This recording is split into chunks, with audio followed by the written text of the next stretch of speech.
let's frame it. So this is the question I'm going to pose to you. Do you think that Liverpool are currently struggling with adapting to a new style, a new way of playing? Because hear me out, yeah? Hear me out. Bro, you know the thing, health get me, it's mad at the moment, but hear me out, yeah? So over the Klopp tenure, yeah, which part and part can include part of last season, because I do feel like there was a lot of like after essence of Klopp still there. You could see it. Like all Slot really did was a few tweaks, and the tweak that I thought was really good personally. Like he calmed it down a bit. He wasn't as rock and roll, but in certain moments, it's like you cranked it from like 0 to 1,000,000 within like a few seconds, and it became real scary. So it was very smart what he did. Now, I've always referred to the way that you guys play football as Mo Farah football. Yeah? Yeah. Find the runner. Kick it. Everybody's always running. Like, when you had Mane and Salah, it was so scary because you had two wingers that, kick the ball, they're always running, all the time. Running. Everybody's willing to run. You lot were willing to run more than anybody. You had engines all over the field. Yeah. And that's why when you guys transitioned, yeah, it was it was at Halloween. It was a long it was Halloween, yeah. Yeah. Now, now you lot, yeah, didn't play with, I guess, what you would call a traditional 10. Yeah, no. I would actually argue that a lot of your success in terms of playing football and destroying teams actually came from, I guess, more deep lying playmakers, like playmakers that are a lot deeper than a 10. And I would even go as far to argue that your 10 was actually at right back. Yeah, it was. So now, what in obviously it's still early, but in my analysis, what's happened is you've gone from having like your reliance on creativity. Well, I'd say reliance to a degree. Your reliance on creativity coming from Trent at right back, who would then shift in to the midfield, or sometimes he would just spray the ball from right back and cut open everything. Yeah. Your players in your team now have to focus more on building up, because I guess the person that you're looking to get the ball to create that final action that leads to a goal is Wirtz in the 10. You're not used to playing like that. Yeah. Your players aren't used to play. Salah's not used to playing like that. Gakpo, you could argue, he hasn't been at Liverpool that long, but at least while he's been at Liverpool, he hasn't been used to playing like that. Obviously, new players coming into the team, because I think Ekatike, he's used to that, right? Isak, he's used to that, right? But there's still this blend between people that aren't and people that are. You got, like you said, you got Kirkes, who is like, cool, instead of being that guy who actually Kirkes would have actually been a perfect signing under Klopp.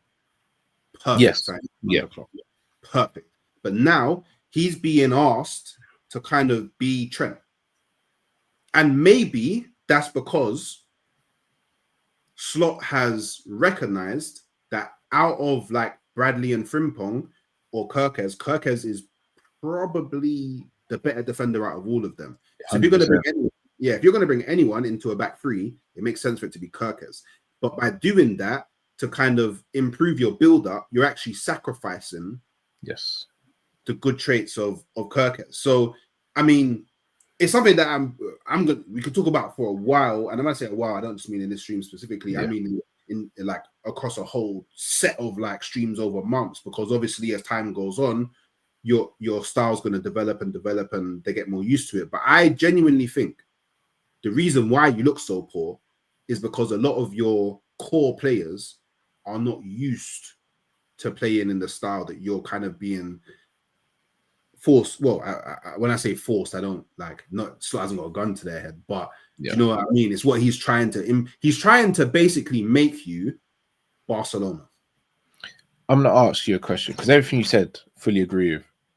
What is our style? currently. Yeah. Yeah. So again, a very good question. And it's one We don't have one. yeah, it's very hard. It's very hard to answer because like I feel like as a rival fan, well, not even as a rival fan, the word rival, I don't even need to use it. As a fan, as a football fan that is watching a team that's not theirs, more often than not, you find yourself watching the ball. Do you get what I mean? Like when I'm watching Liverpool play or Chelsea play or Tottenham play, I'm not watching them with like my tactical glasses on, innit, to try and see what's happening. I'm not trying to understand the deep lying kind of philosophy that's being executed, right? No, I hear that. But even on a surface level, then, bro, what is Liverpool's plan right now?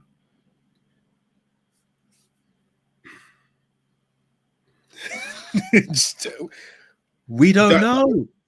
So no, I feel like you're trying to get Gravenberch further up the pitch.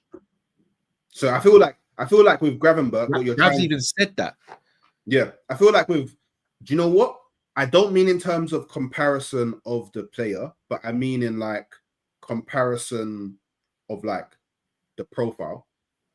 I feel like Slot's trying to do with Gravenberch what Arteta does with Rice. That's fine. This is what I feel he's trying to do. When Rice goes forward, who's in the midfield that covers him? See. So now you understanding why I'm saying, see, you can understand now why I think Baleba was a better signing than Wirtz in it. But like Zubamendi sits. And do you know what? It's not even just Zubamendi. Like Marino as well. Yeah, even sometimes Erdegaard. But the thing is, like, because with Arsenal, we're very like with Arsenal, it's more about space than position in it. So it's like players well, I say naturally, it's kind of been drilled into them over years and years and years to like when one person moves into a certain space, you have whoever you are, you have to move into that space that they vacate, right? Yeah. And you know, and that's very difficult to drill into players. So I can understand if like, because I would say last season, okay, Gravenberch, he wasn't like necessarily a sweeper, but he wasn't getting as he was. The ask wasn't to get as forward as what he is now. Yeah. So because it's weird, right? Because I actually personally think that he's a better 8 than a 6, right? But So do I. he was your 6. Mm-hmm. So now, if you're making him be an 8, then who is your 6 now? He was the person who tried to tackle Caicedo before Caicedo unleashed that shot.